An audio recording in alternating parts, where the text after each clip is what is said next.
Egypt Air Flight 804. This is a flight that looks like it went down a few years ago, and Apple is being sued because they claim a crash was caused by an Apple device. So let's look at this. It says that no definitive cause of the fire has been identified. Speculation has included explosives, a fire in the avionics bay. A cockpit fire started in the area where one of the pilots stored his iPad mini and iPhone 6S. TMZ says that it has seen documents filed by lawyers representing families of several of the documents, alleging that this latter theory was the cause of the crash. TMZ, the source that I go to when I want real trustworthy news, says the crash of Egypt Air Flight 804 into the Mediterranean Sea that killed 66 people was caused by a hot Apple product, according to a new suit. Let's see those documents. Let's see that evidence. In the article that was linked to by another article, when they mentioned docs, do we get documentation? Do we get evidence? No, we get according to the docs. An investigation revealed the device ignited and led to a bigger fire in the cockpit, which ultimately took the plane down.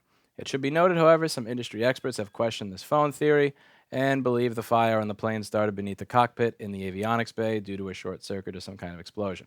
Okay, it started somewhere because of some kind of explosion. That's not documents. That's not evidence.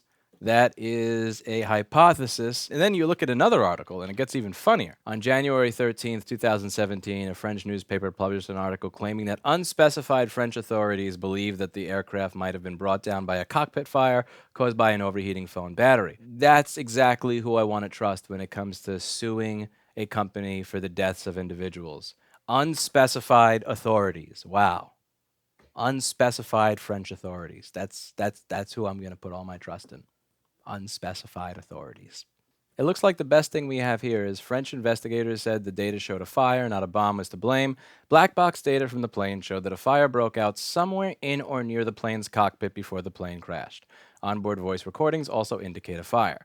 Do they indicate that the fire was, oh my God, my iPhone is on fire? No. Do they indicate, like, it doesn't even say exactly what it was. It says somewhere in or near the plane's cockpit. This is not enough information to condemn Apple. And further, I'm going to show you a video later on of an actual battery exploding. The worst fire that you can get from this device is a battery. And I'm not even going to show you an iPhone battery. I'm going to show you a large laptop battery that was stabbed, and you're going to see what happens. It's not a fire. It has a little, it looks like it's getting really hot, and it lets out a lot of smoke. But that smoke is not something that's going to kill you. If it would, then the guy that used to work here would have been in considerably worse condition. He accidentally stabbed a battery while he was removing it, and it was a much bigger battery than what was in an iPhone, and it did not cause an explosive fire. It just lets out a bunch of smoke. It doesn't look nice. It's hot if you touch it directly, but it's not going to actually damage things. It's not like you're pouring gasoline on something.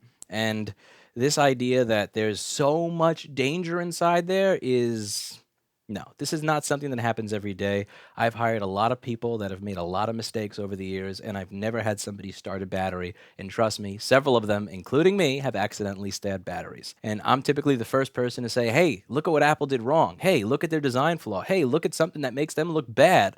But this is just a pure case, in my opinion, of somebody looking to make something out of nothing before this proof. If you can get me a camera, if you can get me a camera that's pointing at the iPhone as it's exploding and doing damage to the cockpit or the pilot, by all means, I will happily retract that statement, and I will say blame Apple. But to start throwing shade this early, that's a bit much even for me. I don't buy this at all. I rate this as fake news, and my heart genuinely goes out to the families of all the people that experienced this horrible tragedy. I'm very sorry. I hope you get through it. I can't imagine going through something like that with knowing my loved ones were on that flight.